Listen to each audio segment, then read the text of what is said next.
RKW is brewed by 8th and Roast on 104.5 The Zone. We have given you number 2 and number 3 for our top picks to be the next head coach of the Tennessee Titans if we were Amy Adams drunk. Who is number 1?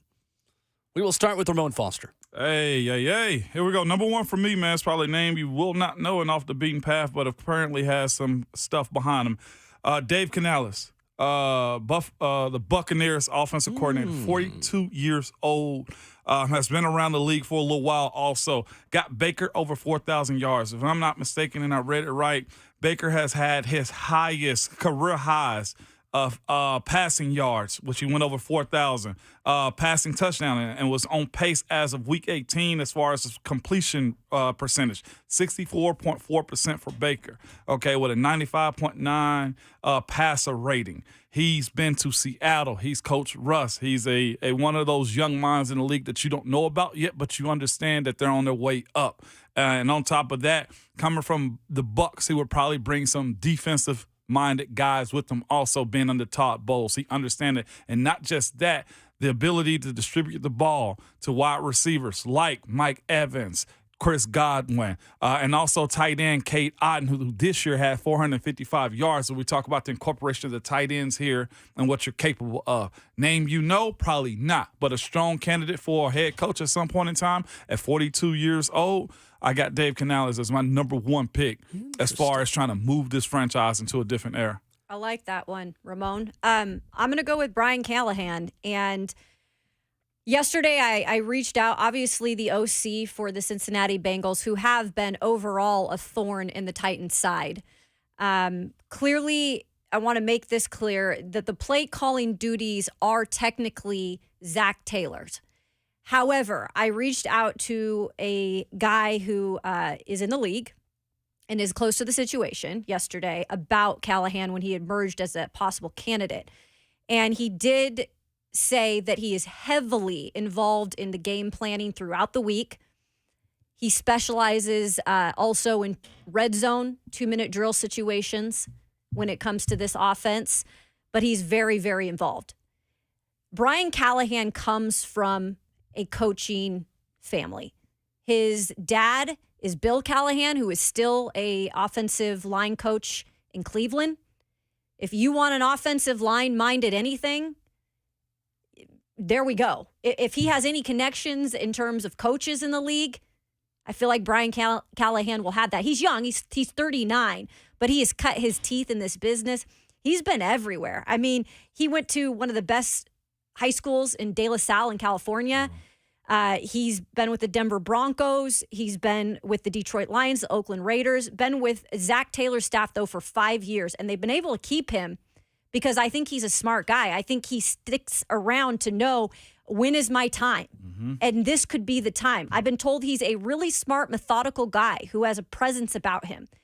He's definitely calm in the way he goes about his business, but can be fiery when needed. Quote, does a good job in front of the room. I talked to you about the football background. Also, Jordan Dejani of CBS Sports came out yesterday, said he spoke with Bengals wide receiver T. Higgins, asked him about OC Brian Callahan. He said he's a player's first coach. He's all about making his players happy. He's a family man. He treats us like one of his own. Great guy, outstanding coach at the end of the day. Who else would you love to get if you could get a coach like him? T. Higgins. I mean, it's a great answer. It's a good option. And it does sound like a lot of the buzzwords we use to talk about Mike Vrabel.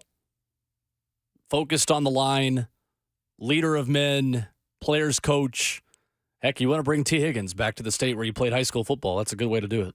It is. Also, I forgot to mention on Canales, to also help re-emerge Geno Smith as a guy, too. So quarterback development, to me, is going to play the biggest part in it. So I am very surprised that I am the only one with Bobby Slowick in their top 3. And he is not only in my top 3, he is my number 1 choice to be the next head coach of the Tennessee Titans. Kyle Shanahan said when he took the offensive coordinator job in Houston, Bobby was as talented as anyone I've ever worked with. I didn't want to lose him at all. D'Amico Ryans knew that he was special. Danico and he had a close bond together because they were both quality control coaches. When you work your way up from a defensive quality control assistant in 2017 to the offensive coordinator for one of the best seasons by a rookie quarterback in the history of the National Football League, for a franchise, talk about loser franchises, the Houston Texans are probably number 1 or 2 on that list over the last 20 years of National Football League football. And what him and DeMeco Ryans have done is beyond impressive with a rookie quarterback in C.J. Stroud, who has good wide receivers. It is a dynamic passing game. Do not listen to the nerds that tell you that he does run, pass too much. Look at the stats that C.J. Stroud put up, missing 2 games this season, going 9-6 as the starting quarterback of the Houston Texans. And look at an offense last season that was last in points per game in the NFL and 15.8 before Ryans and Slowick got to Houston. They were last in yards per game with 280.8 yards per game. It had the second worst QBR with Davis Mills and Case Keenum in that bad rotation they had at quarterback in 34.3. Texans made the playoffs, and C.J. Stroud in 15 starts had 4,108 yards, 23 touchdowns, and 5 interceptions. Good enough for me. And I think the caveat to this, and we read the article from Diana Rossetti and Joe Rexford of The Athletic this morning about how emotional and how upset Amy Adams-Strunk was when the Titans lost in Houston despite the win over Miami. Games and rivalries and dynamics with Houston mean a little bit more to the Strunk Adams family than any other team. And for good reason. It is where they call home. It is where this franchise used to call home. An opportunity to weaken Houston and strengthen yourself with Bobby Slowick, to me, is why he is my number 1 pick and who I believe will be the next head coach of the Titans. So there you go. Dave Canales, Brian Callahan, and Bobby Slowick. I'm shocked that we all had different answers. That's good, though. Me too, actually. I am shocked that we had this much difference. And Steve in the F&M Bing chat writes in and says, and yet we kept stealing these awful teams' coaches. Talking about Houston. Houston's not an awful team anymore. Somebody earlier said, I don't want another Texans coordinator. Okay, the guy's been there for 1 year. It was with Kyle Shanahan from 2017 to 2022. So, a good choices, though. Yeah, really good choices. I think when we look past the retread guys, there's more talent in the NFL than the dudes that you think you need to go get. Of the 8 guys we mentioned, I believe one of those will be the pick. We got them already. I'm keeping mine in my notes. So, Bert, you said you had 2 honorable mentions for us. I did have 2.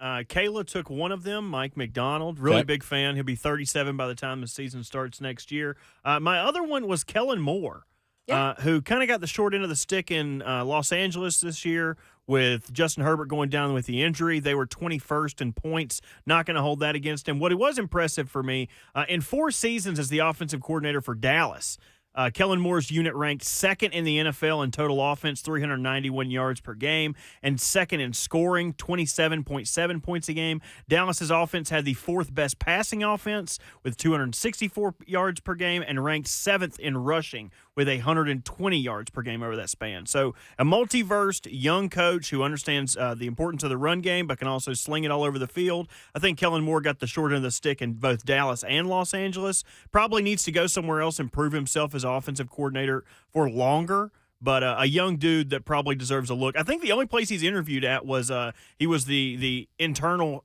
interview for the Chargers. Makes sense. 615-737-1045. Thursday 3 coming up next. A reset of the headlines where we have more information about why Mike Vrabel was fired. Details next.